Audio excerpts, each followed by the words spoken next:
ഇത് അക്കരപ്പുറം കുന്നത്ത് എമിയ റോഡ്. ഈ റോഡിൻ്റെ പരാതി പറഞ്ഞ് UDFകാർ 2 വീഡിയോ ചെയ്തു. ഒന്ന് മ്യൂസിക്കുള്ളതും ഒന്ന് മ്യൂസിക്കില്ലാത്തതും. ഈ റോഡിൽ 60 മീറ്റർ ടാറിംഗ് വർക്ക് ബാക്കിയുണ്ടെന്ന് അവരുടെ ഒരു വീഡിയോയിൽ പറഞ്ഞു. ഒരു വീഡിയോയിൽ 150 മീറ്റർ ഉണ്ടെന്ന് പറഞ്ഞിട്ടുണ്ട്. പക്ഷേ ഇത് 60 മീറ്ററാണ് യഥാർത്ഥത്തിലുള്ളത്. ഈ 60 മീറ്റർ ടാർ ചെയ്യാത്തതിൻ്റെ കാരണം എന്താണെന്ന് പറയുന്നതിന് മുമ്പ് ചില വസ്തുതകൾ നമുക്ക് പരിശോധിക്കാം. ഏകദേശം 40 വർഷങ്ങൾക്ക് മുമ്പാണ് ഈ റോഡ് EMEA ഭാഗത്ത് നിന്ന് നിർമ്മിച്ചത്. കാപ്പാട് ഭാഗത്തു നിന്ന് ഈ റോഡ് ആരംഭിച്ചത് ഏകദേശം 25 വർഷങ്ങൾക്ക് മുമ്പാണ്.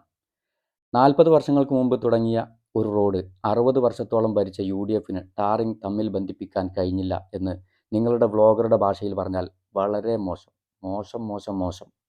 ഇനി ടാറിംഗ് ചെയ്യാത്തതിൻ്റെ കാരണത്തിലേക്ക് വരാം. 2 വ്ളോഗർമാർ മാറി മാറി വന്നിട്ടും അവർ ഈ റോഡ് മാത്രമാണ് ജനങ്ങൾക്ക് കാണിച്ചു കൊടുത്തത്. 2 ലക്ഷം ഫണ്ട് വെച്ചാൽ ഇത് ചെയ്യാവുന്നതേ ഉള്ളൂ എന്ന് അവരുടെ ഒരു വ്ളോഗർ പറഞ്ഞു. സത്യമായിരിക്കാം. പക്ഷേ ഈ റോഡിൻ്റെ താഴ്ഭാഗത്ത് ഏകദേശം 7 മീറ്റർ താഴ്ചയിൽ 6 വീടുകളുണ്ട്. ഈ വീടുകളൊന്നും അവർ ഈ വീഡിയോയിൽ കാണിച്ചിട്ടില്ല. ഈ വീടുകൾക്ക് ഈ റോഡിൻ്റെ സൗകര്യം കിട്ടാത്തതിനെക്കുറിച്ചും അവർ ഈ വീഡിയോയിൽ പറഞ്ഞിട്ടില്ല. മൂലയിൽ SC കോളനിക്കാർക്ക് വേണ്ടി കണ്ണീരൊഴുക്കിയ അവർ ഈ 6 വീട്ടുകാരെ മറന്നുപോയോ?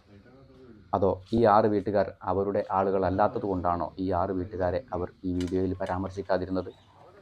ജന്മനാ ഭിന്നശേഷിക്കാരിയായ ഒരു കുട്ടി ഉൾപ്പെടെ വാർദ്ധക്യം ബാധിച്ചവരും വാർദ്ധക്യ സഹജമായ രോഗമുള്ളവരുമൊക്കെ ഈ ഭാഗത്ത് താമസിക്കുന്നുണ്ട്. ഈ റോഡിലൂടെ സഞ്ചരിക്കുമ്പോൾ ധാരാളം വാഹനങ്ങൾ വശങ്ങളിലായി നിർത്തിയിട്ടിരിക്കുന്നത് നിങ്ങൾക്ക് കാണാം.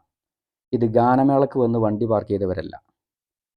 തൻ്റെ അതിരിലൂടെ ഒരു റോഡ് പാസ് ചെയ്തു പോയിട്ടും അതിൻ്റെ യാതൊരു ഗുണങ്ങളും ലഭിക്കാതെ ഒരു വാർദ്ധക്യം ബാധിച്ചവർക്കോ അല്ലെങ്കിൽ ഒരു രോഗം ബാധിച്ചവർക്കോ തൻ്റെ വീട്ടുമുറ്റത്ത് നിന്നൊരു വണ്ടിയിലേറി റോഡ് യാത്ര ചെയ്യാനുള്ള സൗകര്യം ഇല്ലാത്ത പാവം ജനങ്ങൾ താമസിക്കുന്ന ഒരു ഏരിയയാണ് ഇത്. ഇവിടെ ഒരു വീട്ടുകാരൻ റോഡിൻ്റെ ഒരുപാട് താഴ്ഭാഗത്ത് നിന്ന് തൻ്റെ ടെറസിൻ്റെ മുകളിലേക്ക് ഒരു പാലമിട്ടത് കാണാം. ഇതിൽ നിന്ന് തന്നെ നമുക്ക് വ്യക്തമാണ് ഈ വീടും റോഡും എത്ര താഴ്ചയിലാണ് നിലകൊള്ളുന്നതെന്ന്.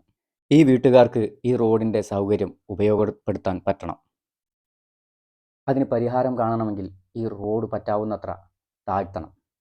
അത് താഴ്ത്താവുന്നതാണ്. കാരണം ഇടതുവശത്തുള്ള പറമ്പ്, പള്ളിപ്പറമ്പ് ഏകദേശം ഈ റോഡ് ലെവലിൽ നിന്നും 3 മീറ്ററിലധികം താഴ്ചയിലാണ് പല ഭാഗത്തും ഉള്ളത്.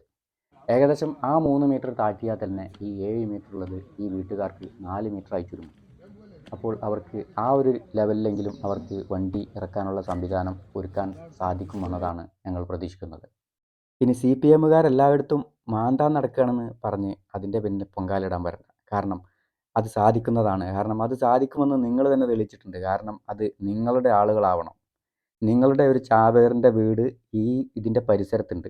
ആ വീഡിയോ ആണ് നിങ്ങളിപ്പോൾ കാണുന്നത്. ഇവിടെ കല്ല് വെട്ടി താഴ്ത്തിയാണ് നിങ്ങൾ ഈ റോഡ് താഴ്ത്തിയത്. ഇവിടെ അങ്ങനെ താഴ്ത്തേണ്ട ഒരു പ്രത്യേക സാഹചര്യം ഇല്ലായിരുന്നു. എന്നിട്ട് പോലും നിങ്ങൾ ഇവിടെ കല്ല് വെട്ടി താഴ്ത്തിയാണ് ഈ റോഡ് ഇതിലെ കൊണ്ടുപോയിട്ടുള്ളത്.